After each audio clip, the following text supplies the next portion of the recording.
ગીરના પ્રવેશદ્વાર ગણાતા અમરેલી જિલ્લાના ધારીગીર પંથકમાં વન્ય પ્રાણી અને મનુષ્ય વચ્ચેના સંઘર્ષની એક કમકમાટી ઘટના સામે આવી છે.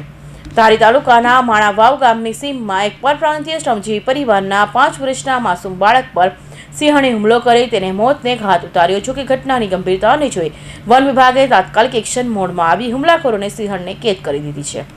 મળતી માહિતી મુજબ માણાવાવ ગામની એક વાડીમાં મજૂરી કામ કરતા ઈશ્વરભાઈ કટારાનો 5 વર્ષનો પુત્ર ધવલ તેની માતા સાથે બેસીને વાડીમાં જમી રહ્યો હતો. આ સમયે અચાનક એક ભૂખી સિંહણે તે તરાપ મારી હતી. માતા કંઈ સમજે તે પહેલા સિંહણ માસૂમ ધવલને ગળાના ભાગેથી પકડીને ખેતરમાં દૂર સુધી ઢસડી ગઈ હતી. આ ભયાનક હુમલામાં ગંભીર ઇજાઓ થવાને કારણે 5 વર્ષના ધવલનું ઘટના સ્થળે જ કરુણ મોત નીપજ્યું હતું. આ ઘટનાના પગલે સમગ્ર વિસ્તારમાં રાટી સત્યનો ભયનો માહોલ ફેલાયો હતો. ધવલભાઈ ઈશ્વરભાઈ કટારા જે બાળકની ઉંમર 5 વર્ષ હોય, સાંજના સમયે વાડીએ ભાગ્યું રાખીને લોકો રહેતા હોય તો વન્ય પ્રાણીએ હિંસક હુમલો કરતા 5 વર્ષના બાળકનું દુઃખદ અવસાન થયું છે અને હોસ્પિટલ ખાતે એમની આગળની કાર્યવાહી ચાલી રહી છે. અમને ટેલિફોનિક જાણ કરતાં અમારી ટીમ સાથે ડૉક્ટરો સતત અહીંયા ઉપસ્થિત રહ્યા અને ફોરેસ્ટ વિભાગની ટીમ, પોલીસ વિભાગની ટીમ બધા અહીંયા ઉપસ્થિત હોય અને વન વિભાગના ઉચ્ચ અધિકારીઓ પણ ઘટના સ્થળે પહોંચી ગયા. એની આગળની કાર્યવાહી હાલ ચાલુ છે. મારા વિસ્તારમાં માણાવા ગામે જે સિંહણે એક હુમલો કર્યો છે, 5 વર્ષના બાળકને ફાડી ખાધું છે.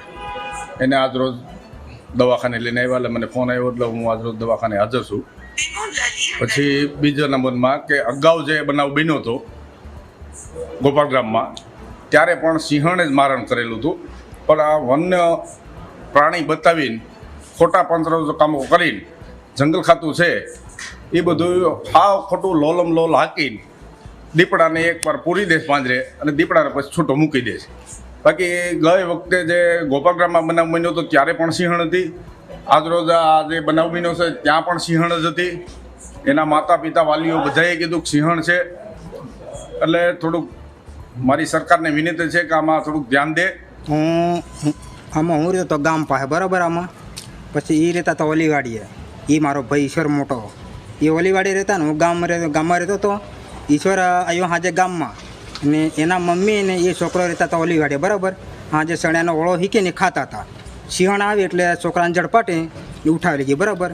પછી એના મમ્મી પાછળ પડ્યા એમાં, પણ એ હાથમાં ના આવી. એના મમ્મી એકલા શું કરે એમાં, એટલે પછી એ પાછળ પડ્યા. પછી કોકને વાડી જઈને ફોન કર્યો, ઈશ્વર પાસે ફોન, એટલે એ પહોંચ્યો વાડીએ બરાબર. એમાં વાડીએ પહોંચ્યો, પછી અહીંયા પહોંચ્યો એટલે ઈશ્વરનો મારા જોડે ફોન આવ્યો એમાં. એટલે પછી હું ગયો વાડીએ. પછી એમાં કમસે કમ વધારે તો નહીં 200 મીટર જેટલો ખેતર દૂર હતું બાજરાનું. એમાં સિંહણે લઈને ઘરી ગઈ. એમાં બનાવની જાણ થતાં સરસિયા રેન્જના આરએફઓ મિનેશ પટેલ સહિતનો કાફલો ઘટના સ્થળે દોડી ગયો હતો. ડીસીએફ વિકાસ યાદવના માર્ગદર્શન હેઠળ સિંહણને તાત્કાલિક પાંજરે પૂરવા માટે અલગ અલગ 3 ટીમો બનાવવામાં આવી હતી.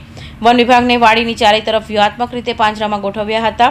વનકર્મીઓની સતર્કતા અને ચોકસાઈપૂર્વકની કામગીરીને કારણે ગણતરીની કલાકોમાં જ હુમલોખોર સિંહણ પાંજરામાં કેદ થઈ ગઈ હતી. હાલ આ સિંહણને એનિમલ કેર સેન્ટર ખાતે ખસેડવામાં આવી છે, જ્યાં તેના વ્યવહારનું નિરીક્ષણ કરવામાં આવશે. કૌશિક પટેલનો રિપોર્ટ, INTV ન્યૂઝ, સુરત.